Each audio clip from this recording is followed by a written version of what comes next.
Welcome! Now let me show you how our plugin works in practice. For more convenience, I move the project browser to the left side. Let's start our plugin.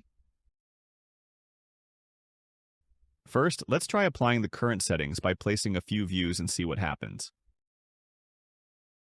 Select Elements.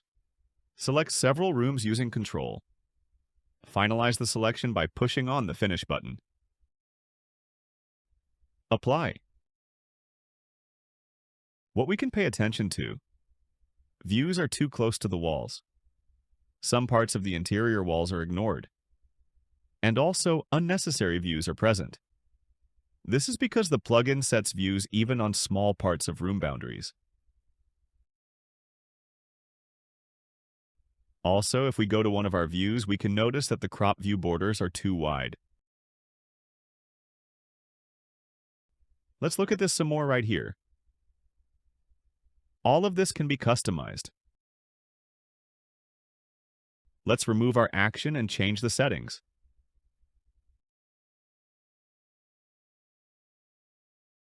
First, let's activate Include Internal Bounds, so that the views will be placed on objects inside the room. Next, set the minimum segment size, below which views will be ignored.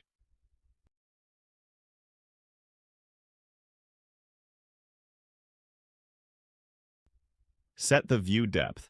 Let it be 3 feet. And offset, 2 feet. To see the difference, let's change these settings as well. Let it be 0, 0, and 4 inches.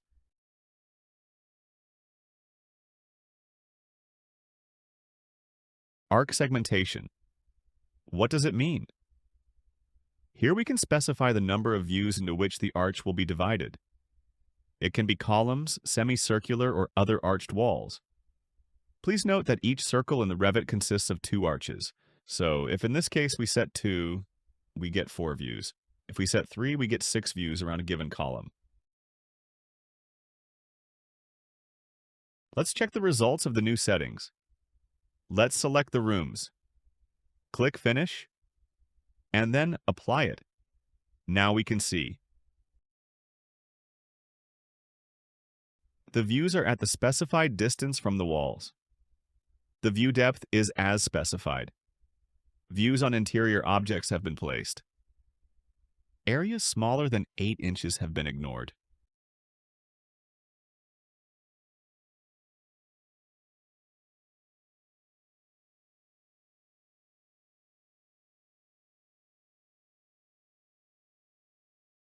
All the views have appeared in the project browser, but at the moment they are not sorted. This is related to the project browser settings of the current project. The view borders have been changed, but if you want to change something, you can do it manually.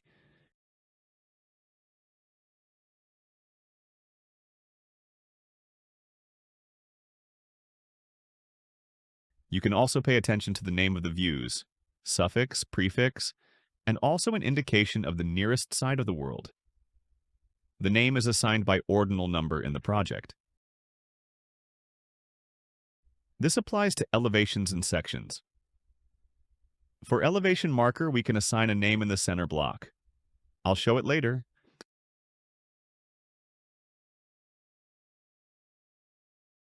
Let's undo our actions again and see what other settings we can apply. To elevation, we can apply a type. In this project 1 type, you will have a list depending on how many view types you use. You can also apply a view template from the ones available in your project. I will choose Elevations, Interior. Let's change the suffix and prefix to see the difference in the view names. And see what happens. Let's pick the same rooms. Apply it. Views are sorted according to the template.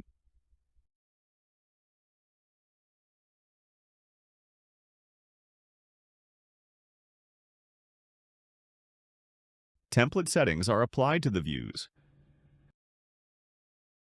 The suffix and prefix have been changed. undo our action. Let's try using another view category. By selecting Elevation Marker, we can assign a name to elevations.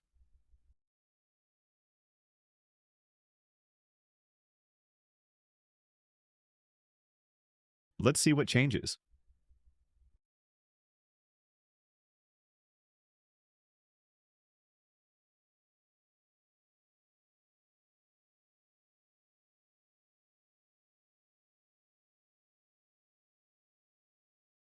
Note that when using the elevation category, the top margin of the view will be equal to the height of the room plus offset. But the height of the elevation mark will be 0 plus offset. So you need to move the upper margin as it is appropriate for you.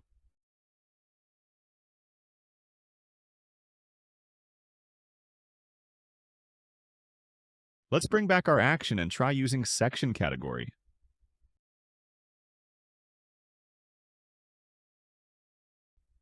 As with the other categories, you can apply your section type and template. In this case, I don't care about templating, so I'll disable it.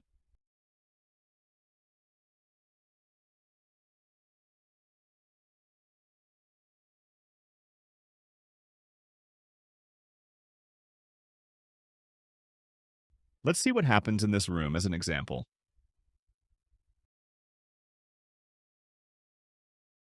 The views are placed in the same way. The only difference, the sections are used as views. All the same settings for offsets.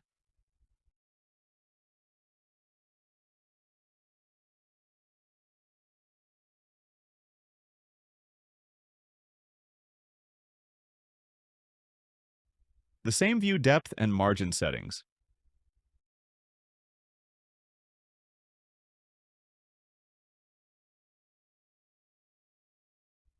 We didn't apply a template, so the sections are not sorted in Project Browser.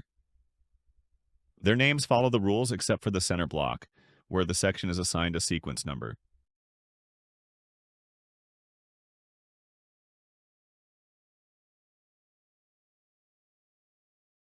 There are cases when you don't need to place views on all objects. For this, we have the Only Selected Boundary Segments option. Let's see how it works. I'd like to choose Elevation. At this point, the view template does not matter. Activate the option. Choosing a room.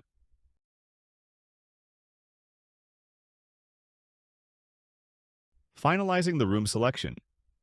After that, we will be asked to select the room boundary elements for which we want to set views.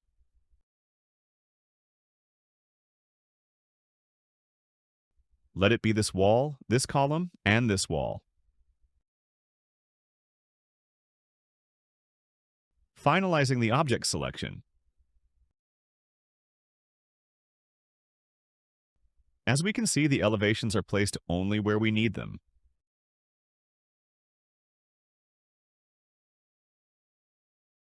Note that the workflow with rooms, areas, and spaces is similar. But the Only Selected Boundary Segments option works with rooms and spaces only. The reason is that rooms and spaces always have objects that are boundaries, and areas can be drawn just by sketch, without having boundary objects. Let's try out how the lines option works.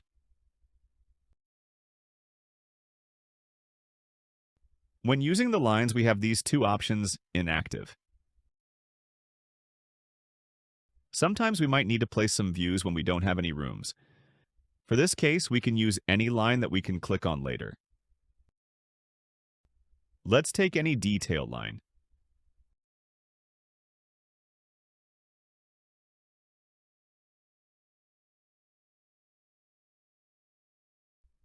After selecting the lines, finalize the selection.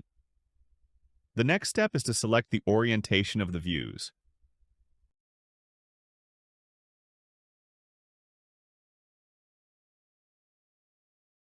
Apply it. In this case, the views have 2 feet offset from the lines as specified in the settings.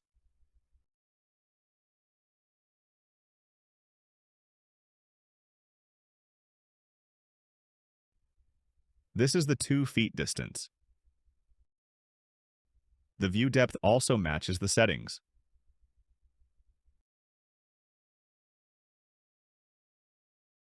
Crop view height in such cases is set to 0 plus the specified offset. So you need to move it to the required level.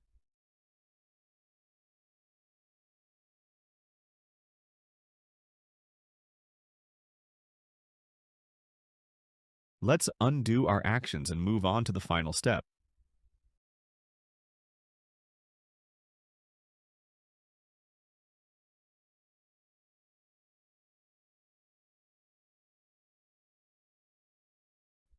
Callout and sheets.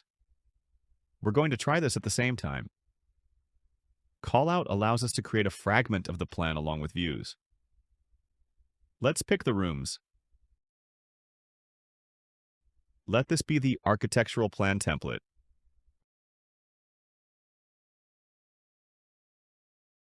Let's name it. And at once we will select the sheet on which we want to place the drawings.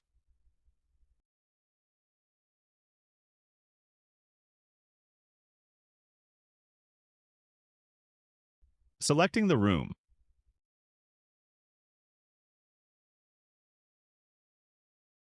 Apply it.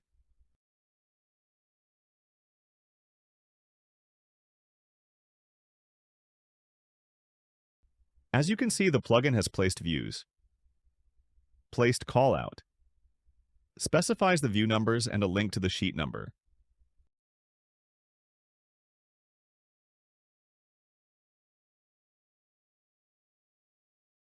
As you can see, the views have been organized in a certain order on the sheet.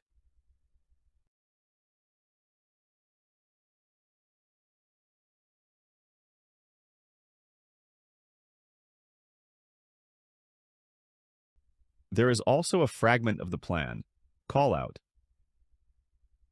This layout order is a beta version of the product, but it already saves us a lot of time and effort. Then you can adjust the position of the views, possibly change their scale if it was not assigned in the template, add dimensions, annotations, and get the similar result. Thank you for watching. I hope our plugin will make your work faster and easier. Wishing you inspiration and success in all your projects with Autodesk Revit.